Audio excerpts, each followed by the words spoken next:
Section 65B of the Indian evidence act. आज का हमारा जो नया भारतीय साक्ष्य अधिनियम 2023 आया, उसका सेक्शन 63 है।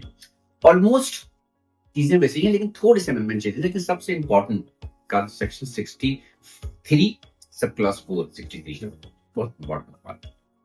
सर्टिफिकेशन जो आपको भी बैंकर बुक्स एविडेंस एक्ट में आप देखते होंगे ना, सर्टिफिकेशन पाई, बट उसमें बात करूँ।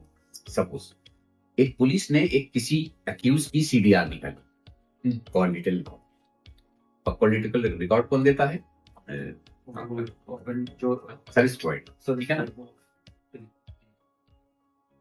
लेकिन वो सर्विस प्रोवाइडर से सिर्फ ऐसे जाके उसकी पॉलिटिकल रिकॉर्ड को ले आके कोर्ट ऑफ लॉ में ऐसे नहीं प्रोड्यूस कर सकता। कैसे प्रोड्यूस कर सकते? वो ऐसे प्रोड्यूस करेगा कि सुप्रीम कोर्ट ने 1987 में एक गाइडलाइन फ्रेम की, उस जजमेंट का नाम था PUCL versus union of India, AIR 1987 के केस पे साइटेड है। उसमें बात की गई कि जब कभी किसी भी एविडेंस को सीडीआर जो है, it is a part of the right to privacy of it. बिल्कुल।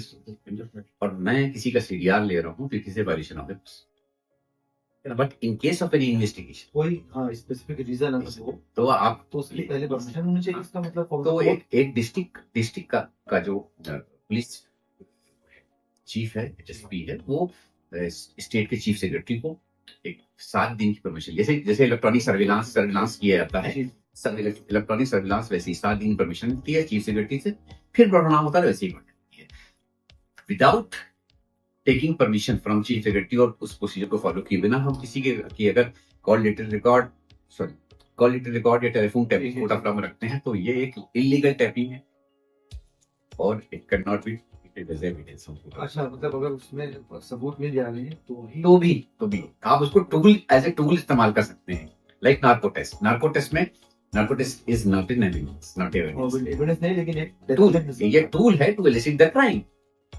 प्रूव करने के लिए कुछ और आपको दूसरे कॉन्विक्टिव एविडेंस निकालने होंगे, बट आप जो है मतलब अगर उसको नार्को टेस्ट को या रिकॉर्डिंग को रिकॉर्ड किया, नार्को टेस्ट को रिकॉर्ड कर लिया गया, फिर भी ये it will not be evidence, ना नार्को टेस्ट, ना ब्रेन मैपिंग, ना पॉलीग्राफ टेस्ट। जी।